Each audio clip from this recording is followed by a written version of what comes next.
Welcome, fellow wanderers, to another captivating episode of Lore of the Rings, the podcast that delves deep into the rich tapestry of J.R.R. Tolkien's masterful world.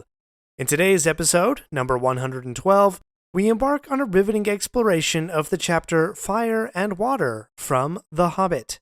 Join us as we unravel the profound themes and captivating characters that emerge from the flames and depths, shaping the fate of Middle-earth. From the symbolism of fire and water to the discovery of Bard the Bowman, this episode promises to be a journey filled with insight and revelation. Now, let's wander. Our first theme from Fire and Water is heroism and courage. In this chapter, one character shines brightly as a beacon of hope and bravery, Bard the Bowman. Bard's character is instrumental in shaping the events that unfold during the climax of this chapter. He emerges as a true hero, displaying remarkable courage in the face of overwhelming odds. Bard's heroism becomes evident when he takes on the daunting task of confronting the dragon Smaug. Armed with the Black Arrow, a weapon of legendary significance, Bard confronts the fearsome creature that has terrorized the land. His willingness to face such a formidable adversary demonstrates his unwavering bravery. Bard's encounter with Smaug is a testament to his strength of character and his determination to protect his people. It's fascinating to contrast Bard's heroism with the character of the Master of Laketown. While Bard takes charge and displays exceptional leadership, the Master, on the other hand, represents a stark contrast. He is a deft politician and a self-serving ruler, prioritizing his own interests above those of his people. Indeed, the Master's character highlights the contrast between true heroism and selfish ambition. While Bard stands as a selfless protector, the Master embodies the antithesis of heroism. He lacks the courage to take action and instead resorts to cunning and manipulation to ensure his own survival. The dichotomy between Bard and the Master underscores the importance of leadership and selflessness in times of crisis. Bard's heroism inspires loyalty and fosters unity among the characters, while the Master's self-serving nature creates discord and a sense of mistrust among the people. It's fascinating how Tolkien weaves these contrasting characters into the narrative. By juxtaposing Bard's heroism with the Master's lack thereof, he emphasizes the significance of true leadership and the impact it can have on individuals and communities. Bard's heroism and leadership serve as a powerful example for readers, reminding us of the importance of courage, selflessness, and standing up for what is right. In the chapter Fire and Water of The Hobbit, another compelling theme that emerges is the concept of nature's wrath. This theme is prominently showcased through the clash of elemental forces, specifically fire and water.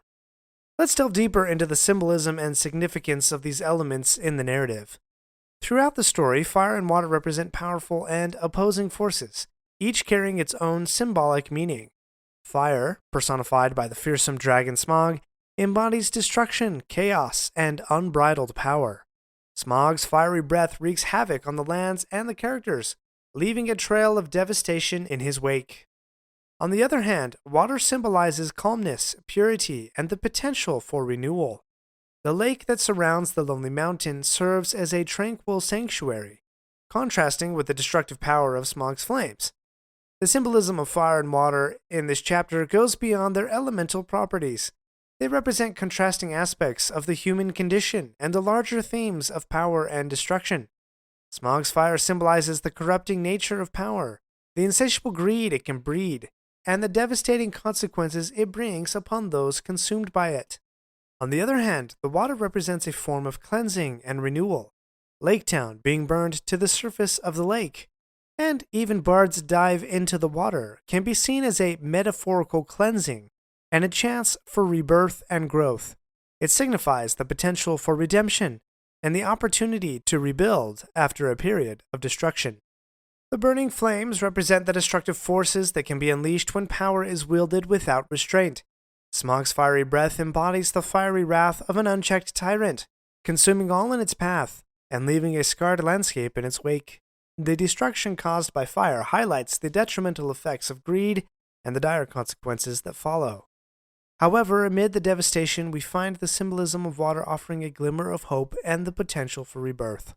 Water, in its essence, is a purifying and life-giving force. It represents the opportunity for renewal and the possibility of rebuilding what was lost. The contrast between the destructive power of fire and the renewing properties of water underscores the theme of destruction and rebirth in this chapter. It emphasizes the cyclical nature of life, where destruction is not an end in itself, but a precursor to transformation and growth. The destruction of Lake Town and the subsequent rebirth illustrate the resilience and strength of the characters in the face of adversity. It showcases their ability to rebuild, to find hope in the midst of despair, and to rise above the ashes.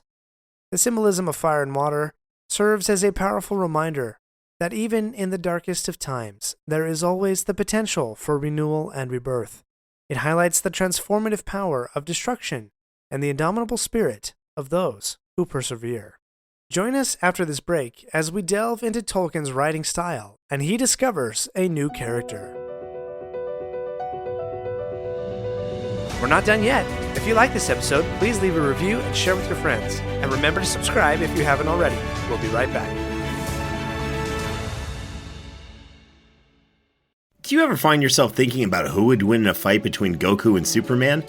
Hi, I'm James Gavsey, and on the Who Would Win show, me and my co-host Ray ignore anything important happening in the outside world and debate fictional battles between characters from comics, movies, and video games. We got a new show every week, and almost always am I the winner. Yeah, not true, Ray. In the past, we've discussed such matches as Captain America versus Darth Vader, Solid Snake versus the Iron Giant, classic matchups like RoboCop versus Terminator, and even the Muppets versus Sesame Street. That one was crazy. So if you're a fan of geek culture and love a spirited debate, check out the Who Would Win show wherever you get your podcasts, or check us out at whowouldwinshow.com.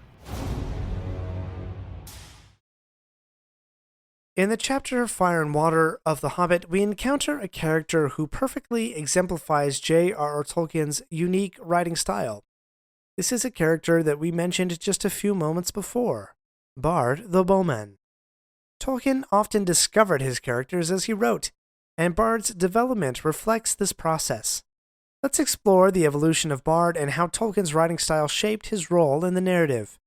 Before we do, some words from Tolkien himself about how he discovered his stories as he wrote them. Quote, "It will probably work out differently from this plan when it really gets written, as the thing seems to write itself once I get going, as if the truth comes out then." And, quote, "The mere stories were the thing. They arose in my mind as given things. Always I had the sense of recording what was already there, somewhere, not of inventing." Now let's apply this thinking to Bard. When we are first introduced to Bard, we only get a glimpse of his character without even knowing his name. A grim-voiced individual warns the people of the town about the lights coming from the mountain, which are actually the fiery breath of the dragon Smaug. This grim-voiced character is a naysayer who reports the negative phenomena and prepares the town for the imminent danger.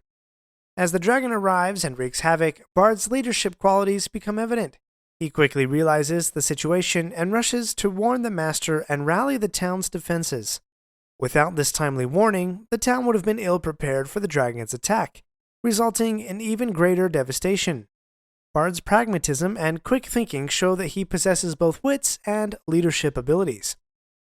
It is not until later in the chapter that Tolkien fully discovers and names this character, Bard. He is portrayed as a realist who predicts the worst-case scenarios and encourages the archers to fight against the dragon. It seems that Tolkien did not initially realize the significant role that the grim-voiced naysayer would play. But as the story progresses, the character becomes increasingly prominent in the fight against the dragon. During the climactic moment of the dragon slaying, Tolkien fully develops Bard's character. He is not only a naysayer and natural leader, but is also given a military rank, as the captain of a company of archers who bravely face the dragon. However, Tolkien wanted to add more depth to Bard, and he reveals an essential detail. Bard is a descendant of Girion, Lord of Dale, adding a noble lineage to his character. Bard shares a connection with Thorin, both being princes who have been displaced from their kingdoms by the dragon's destruction. Additionally, Bard foreshadows Aragorn, the destined king who will restore the kingdom of men. But why did Tolkien choose to make Bard a descendant of the Lords of Dale? The reason becomes apparent when we look back a few chapters to Inside Information. Bilbo's encounter with Smaug in the dragon's lair reveals Smaug's one weakness. As he recounts this inside information, he decries the look of an old thrush, who seems, to him, to be listening on the conversation. Thorin chides Bilbo and provides this insight, quote, "The men of Dale used to have the trick of understanding the thrush's language, and used them as messengers to fly to the men of the lake." So it is fortuitous that Bard, a man of Dale, now resides in the town near the lake and can understand the thrush's message. The message received by Bard provides him with the crucial knowledge of Smaug's weakness. As the dragon turns in the moonlight, Bard sees the vulnerable spot in Smaug's armor. It is the irony of the situation that the shining dragon is defeated by its one dark spot. To aid Bard in his quest, Tolkien gives him a unique weapon, the Black Arrow. This arrow, forged by the Dwarven Kingdom under the mountain, possesses a will of its own and strikes true, penetrating the dragon's weak spot. With Smaug's defeat, Bard's story is far from over. He showcases his leadership abilities by organizing the survivors and making plans for the future. Bard's journey from a nameless naysayer to a descendant of nobility, a dragon slayer, and a possible king is a testament to Tolkien's discovery writing style. The details of Bard's character unfold naturally as the story progresses, revealing a character of great significance and depth. It is unlikely that Tolkien had Bard's complete story planned from the beginning. Instead, he allowed the character to emerge and develop organically through the act of writing. This process of discovery adds richness and authenticity to the narrative, capturing the essence of Tolkien's unique storytelling style. Join me in the next episode, where we'll compare the events of this chapter to their on-screen adaptation. Thanks for wandering Middle-earth with me today.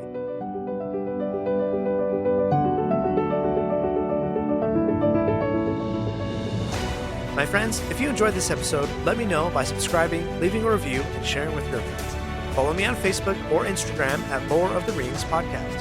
For feedback on the show, please email me using the link in the show notes. Until next Thursday, remember, not all those who wander are lost.